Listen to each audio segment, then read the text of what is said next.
Avant de plonger dans cette histoire incroyable, pensez à vous abonner à la chaîne et à activer la cloche. Ici, chaque récit a quelque chose à dire, et vous ne voudrez pas en manquer un seul. Le soleil déclinait sur les ruelles poussiéreuses de la petite ville, projetant de longues ombres sur les façades décrépites. Dans un coin oublié d'un parc, un jeune garçon, les vêtements élimés et les chaussures trouées, tenait avec délicatesse une cuillère pour nourrir sa petite sœur. Elle était assise dans un fauteuil roulant, le visage pâle mais illuminé par un sourire malgré la douleur qui transparaissait dans ses yeux.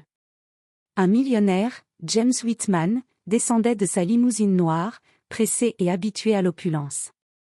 Mais ce jour-là, quelque chose l'arrêta net. Il observa le garçon, chaque mouvement empreint de patience et d'amour. Malgré la pauvreté, malgré la misère, le jeune frère ne montrait ni plainte ni colère, seulement une détermination à nourrir sa sœur coûte que coûte. James sentit son cœur se serrer.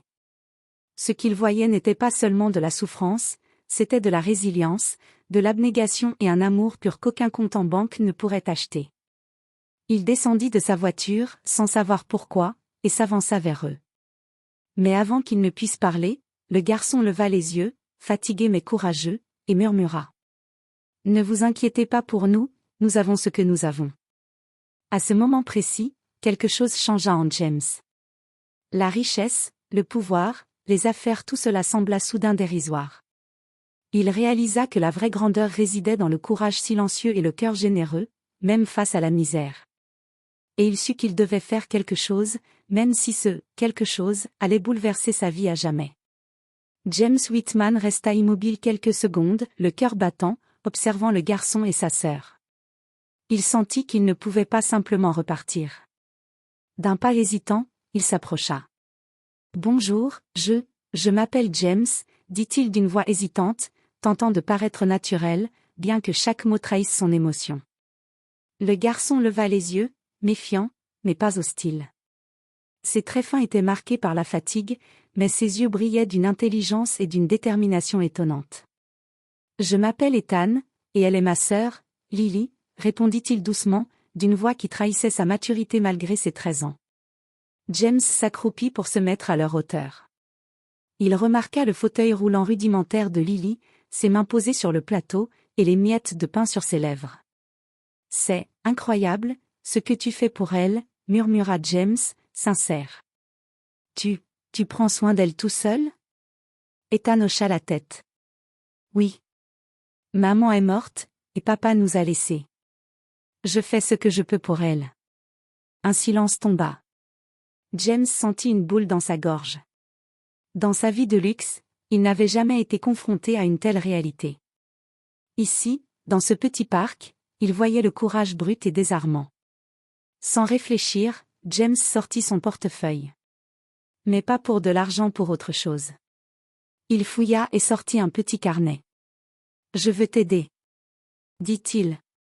Pas juste de l'argent, quelque chose de plus.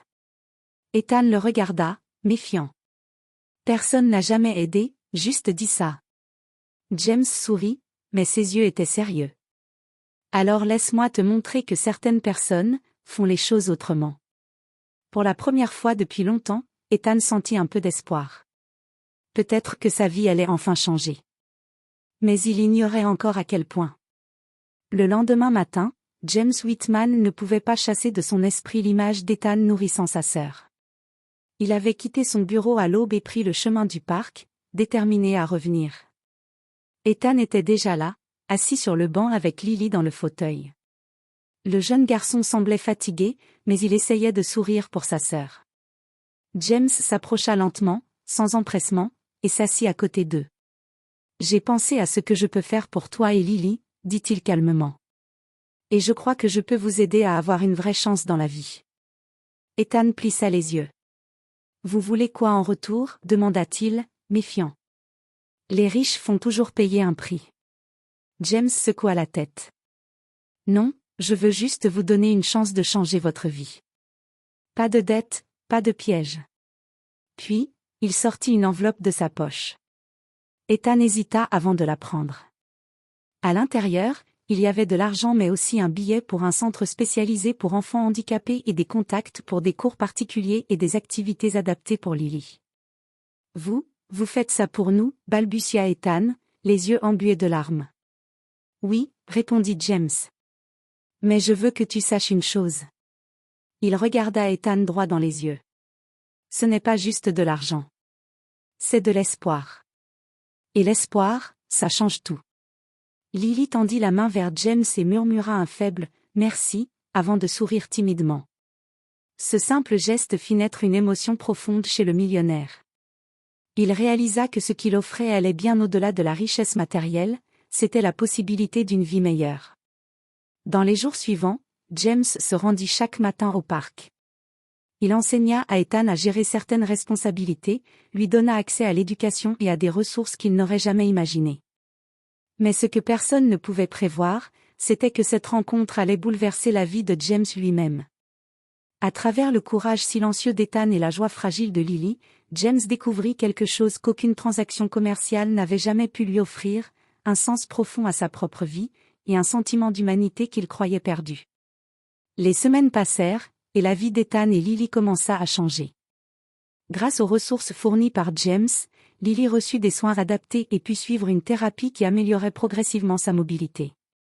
Ethan, lui, découvrit la joie d'apprendre dans une petite école privée qu'il n'aurait jamais pu fréquenter autrement. Mais un après-midi, alors que James venait les retrouver au parc, il aperçut un groupe de jeunes du quartier qui entourait Ethan. Leurs visages étaient moqueurs, et leur rire cruel résonnait dans l'air. « Et, pauvre garçon! Tu crois que tu es mieux maintenant parce qu'un riche t'achète des jouets et des cours particuliers ?» lança l'un d'eux. Ethan sentit la panique monter.